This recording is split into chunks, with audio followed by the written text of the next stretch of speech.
Welcome to VaRu's channel. இன்றைக்கி நம்ம என்ன பார்க்க போகிறோன்னா, குழந்தைங்களோட வேஸ்ட் பேங்கிள்ஸ் வச்சு என்ன யூஸ் பண்ணலான்னு சொல்லிட்டு நான் வந்து இயரிங்ஸ் பண்ணியிருக்கேன் க்ரோஷா வச்சு. ஸோ இது தேவையான பொருட்கள் குழந்தைங்களோட பேங்கிள்ஸ், அப்புறம் இந்த இயரிங் ஹூக்ஸ் மாதிரி எம்ப்ராய்டரி த்ரெட் யூஸ் பண்ணியிருக்கேன். அதில் டிசைன் பண்ண சின்ன சின்ன பீட்ஸ், அப்புறம் க்ரோஷா ஊசி 2.5 mm 1 mm யூஸ் பண்ணியிருக்கேன். அப்புறம் சிசர்ஸ், கம். ஸோ இது எப்படி பண்ணுறதுன்னு சொல்லி நான் சும்மா நோட்ஸ் மாதிரி எழுதி வச்சுருக்கேன், அதை நீங்கள் பார்த்துக்கலாம். இந்த பேங்கிளில் வந்து 30 சிங்கிள் க்ரோஷே ரிங்கில் வந்து பாதி இல்லை 1/4 வந்து ஃபில் ஆகிற மாதிரி நம்ம வந்து போட்டுக்கணும். அந்த பீட்ஸ் அட்டாச் பண்ணுறது என்ன பேட்டர்ன் அப்படின்னா, நம்ம அந்த 30 சிங்கிள் க்ரோஷே போட்ட உடனே அந்த ரிங்கை வந்து திருப்பிட்டு ஃபஸ்ட்டே ஒரு பீடை போட்டணும். அதுக்கப்புறமா ஒரு சிங்கிள் க்ரோஷே, திரும்பி ஒரு சிங்கிள் க்ரோஷே, திரும்பி இன்னொரு சிங்கிள் க்ரோஷே போடும்போது அந்த பீடை வச்சு ஒரு சிங்கிள் க்ரோஷே போடணும். இதே பேட்டர்ன் தான் ஃபாலோ ஆகும். அதுக்கப்புறம் நடுவில் வந்து டிசைனுக்காக நான் வந்து ஒரு பெரிய பீட் வந்து வச்சுருக்கேன், ட்ராப்பிங்ஸ் மாதிரி. ஸோ அதை நீங்கள் பார்த்துக்கலாம். அதுக்கு என்ன பேட்டர்ன் அப்படின்னா, நான் மொத்தம் 10 பீட் ஃபஸ்ட்டே வந்து அந்த நூலில் வந்து உள்ளே இழைச்சிட்டேன், இந்த ரிங்கில் வந்து க்ரோஷே ஆரம்பிக்கிறதுக்கு முன்னாடியே. ஸோ 5 பீட்ஸ் வச்சதுக்கப்புறம் ஒரு பெரிய பீட், திரும்பி வந்து மீதி இருக்க 5 பீட் வச்சுருக்கேன். இதுதான் வந்து பேட்டர்ன். ஸோ பார்த்துக்கோங்க.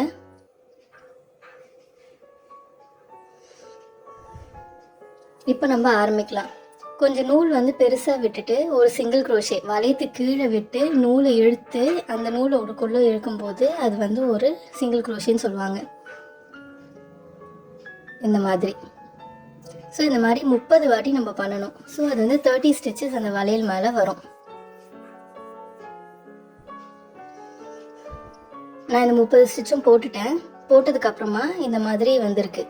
இப்போ நான் என்ன பண்ணுறேன், உங்களுக்கு காட்டுறதுக்காக சின்ன ஊசி யூஸ் பண்ணதுக்கப்புறம் நான் இந்த ஸ்டிச்சஸ் போட்டதுக்கப்புறம் அந்த வலையில் வந்து திருப்பிக்கிட்டேன். ஸோ இப்போ என்னோடய ஸ்டிச்சஸ் எல்லாமே என்னோடய லெஃப்ட் ஹேண்ட் சைடு வந்துடுச்சு.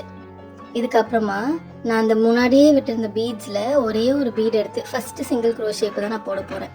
நீங்கள் போட்ட சிங்கிள் க்ரோஷேக்கே கீழே வந்து வளையம் மாதிரி வந்திருக்கும், ஒரு லூப்ஸ் மாதிரி இருக்கும். ஸோ ஒரு லூப்புள்ளையும் நம்ம இப்போ வந்து விட்டு விட்டு திரும்பி இழுக்க போகிறோம். ஸோ ஒரு பீட் வச்சு அந்த லூப் உள்ள விட்டு இழுத்தீங்கன்னா அது ஒரு சிங்கிள் க்ரோஷே. இதுக்கப்புறமா 2 சிங்கிள் க்ரோஷே பீடே இல்லாமல் பண்ணும். ஒன்று, இது ஒன்று, ரெண்டாவது. இதுக்கப்புறம் மூணாவது பண்ண போகிற சிங்கிள் க்ரோஷே இன்னொரு பீடு இழுத்து வச்சுட்டு அந்த பீடுக்கு மேலே இருக்க நூலை உள்ளே இழுத்து வெளியில் இழுத்திங்கன்னா அது ஒரு சிங்கிள் க்ரோஷே. திரும்பி 2 சிங்கிள் க்ரோஷே பீடே இல்லாமல். இதே பேட்டர்ன் தான் ஃபுல்லாக வந்து ஒரு பீடு வச்சு ஒரு சிங்கிள் க்ரோஷே, 2 பீடு இல்லாமல் சிங்கிள் க்ரோஷே 2 பண்ணணும். இந்த மாதிரி 5 பீட்ஸ் கவர் ஆகிறதுக்கு பண்ணணும்.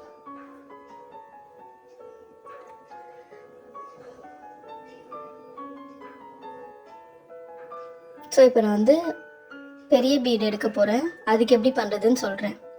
பெரிய பீடை வந்து நம்ம எடுக்கும்போது ஒரே ஒரு சிங்கிள் க்ரோஷே, அதாவது இப்போ நம்ம 15 ஸ்டிச்சஸ் முடிச்சிருக்கோம்னா 16th ஸ்டிச்சில் சும்மா சிம்பிளாக சிங்கிள் க்ரோஷே பண்ணிவிட்டு அதுக்கு அடுத்ததில் சிங்கிள் க்ரோஷே லூப், அதாவது கீழே இருக்க வளையத்தில் விடாமல் மேலே இருக்கிறதுலே வந்து லூப் போடணும்.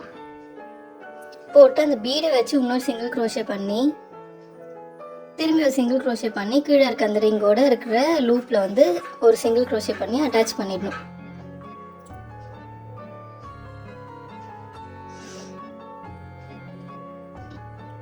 இப்போ மீதி இருக்க 5 பீட்ஸையுமே முன்னாடி இருக்க பேட்டர்ன்லேயே சிங்கிள் க்ரோஷே பீட் வச்சு 2 சிங்கிள் க்ரோஷே பீட் இல்லாமல் அது மாதிரி 5மே பண்ணி அந்த ரிங்கை முடிச்சிடணும். ஸோ இப்போ நான் ஆல்மோஸ்ட் என்னோட இதை முடிச்சுட்டேன். இப்படி தான் இருக்குது ஃபைனலாக லுக்கு. கடைசியில் வந்து அதை சீல் பண்ணுறதுக்கு நான் க்ளூ கொஞ்சோண்டு யூஸ் பண்ணி ஸ்டிக் பண்ணிவிட்டு மீதி இருக்க எண்ட்ஸ் வந்து கட் பண்ணிட்டேன். இதுக்கு வந்து ரிங்ஸும் அந்த இயரிங் ஹூப்பும் வந்து அட்டாச் பண்ணிட்டேன்.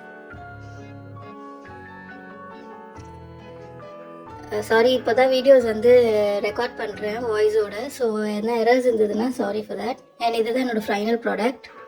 இந்த இயரிங்ஸ் நடுவில் பார்க்கறதுக்கு கொஞ்சம் ப்ளெயினாக இருக்குதுன்னு சொல்லிட்டு சின்ன ட்ராப்பிங்ஸ் மாதிரி ஆட் பண்ணலான்ட்டு அதோட பண்ண நூலிலேயே வந்து சின்ன ஜும்கா மாதிரி பண்ணி அதை நடுவில் அட்டாச் பண்ணிட்டேன்.